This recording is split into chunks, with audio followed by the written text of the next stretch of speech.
भरत जी पहली बार जीवन में नंगे पांव चले हैं आज।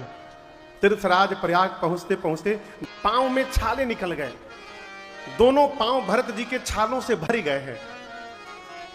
कौशल्या मैया को जब पता चला कि भरत जी पैदल आए हैं, मां दौड़ कर गई भरत जी के पास।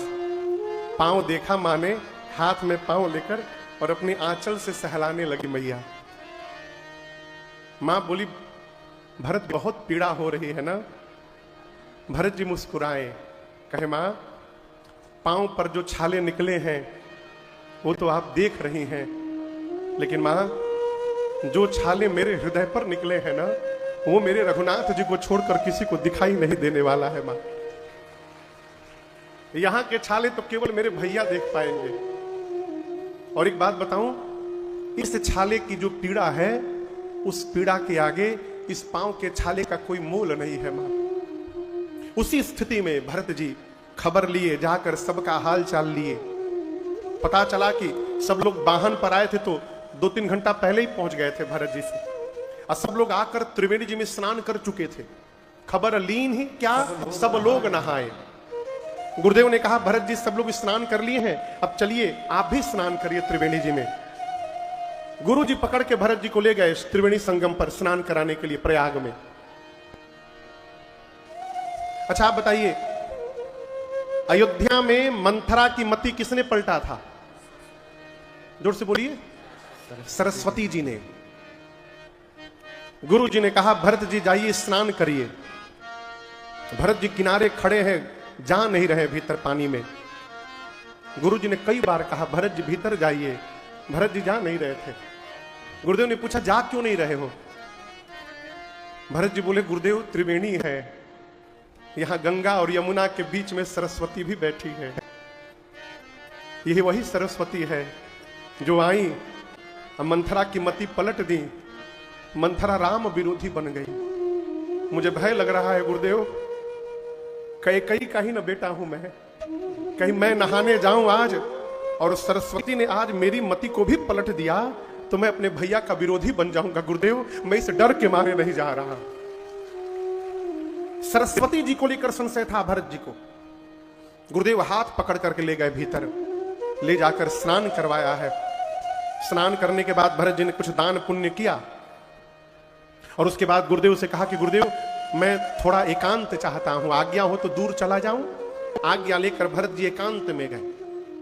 अब तीर्थराज प्रयाग है त्रिवेणी जी और भरत जी। भरत जी ने कहा, हे तीर्थराज प्रयाग, मैं आपको अपना परिचय बताना चाहता हूं। तीर्थराज प्रयाग ने कहा, बताइए। भरत जी बोले, मैं जिस घर से आया हूं, मेरे घर में मांगने का नियम नहीं है, मेरे घर में देने का नियम है। हमारे यहां दिया जाता है, मांगा नहीं जाता है। नहीं? मैं क्षत्रिय हूं, मांगना क्षत्रिय का धर्म नहीं है, क्षत्रिय का धर्म देना है। लेकिन हे तीर्थराज प्रयाग, जीवन में जब विपत्ति आ जाती है ना, तो मनुष्य कोई भी कुकर्म करने को तैयार हो जाता है। इसलिए आज मैं अपने धर्म का त्याग करके आपसे भीख मांगने के लिए यहां पर खड़ा हुआ हूं। मैं जो मांगूंगा आप मुझे देंगे?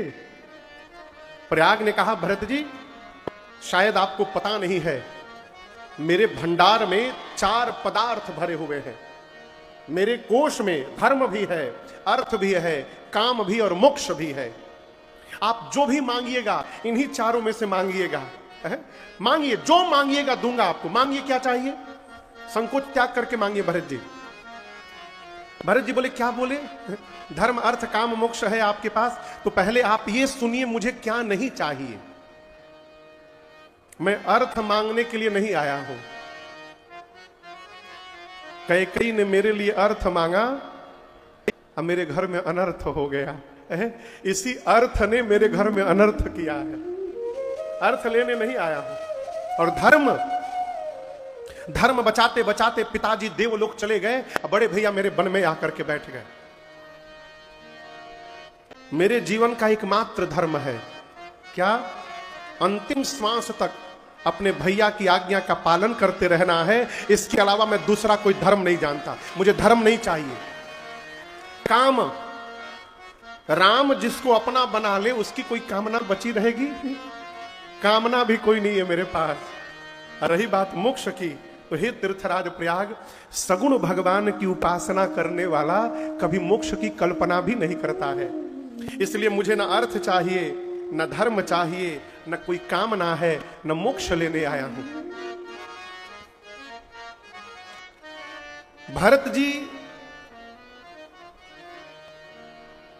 से तीर्थराज प्रयाग बोले कि मेरे पास भंडार में चारों पदार्थ हैं, और जो चारों पदार्थ हैं वो भरत जी को चाहिए ही नहीं।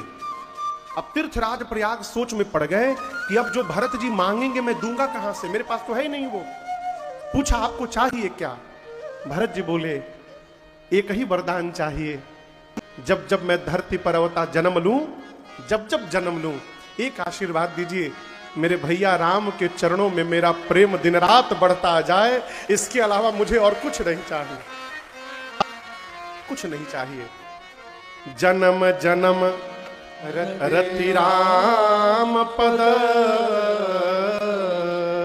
यह वरदान न आ। मुझे भैया के चरणों में प्रीति चाहिए।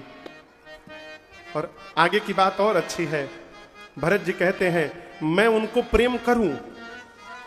किसको? किसको? राम जी को।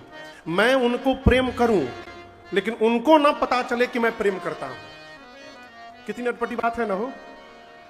हम लोग बोले बिना चूकते नहीं है कि आप समझ नहीं रहे हम आपको कितना प्रेम करते हैं। जहां समझाना पड़ता है वहां प्रेम नहीं होता है। भरत जी बोले भैया मुझे कुटिल समझें, कपटी समझें, लोग मुझे गुरु और स्वामी का द्रोही समझे, लेकिन आप आशीर्वाद दीजिए।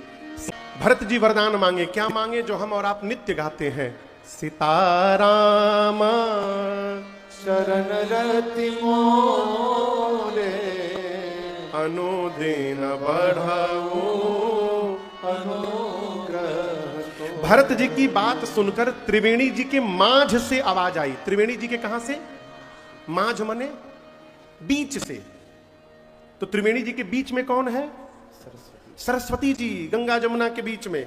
जिन सरस्वती जी को लेकर भरत जी को संशय था, वो सरस्वती जी बोल पड़ी। क्या बोली? तात भरत तुम सब विधि साधु। हे भरत जी, आप सब प्रकार से साधु हैं, और मैं कह रही हूं आप राम जी के चरणों में अगाध प्रेम करते हैं, इसमें कोई संशय नहीं है। भरत जी आप साधु हैं। सरस्वती जी ने प्रशंसा की।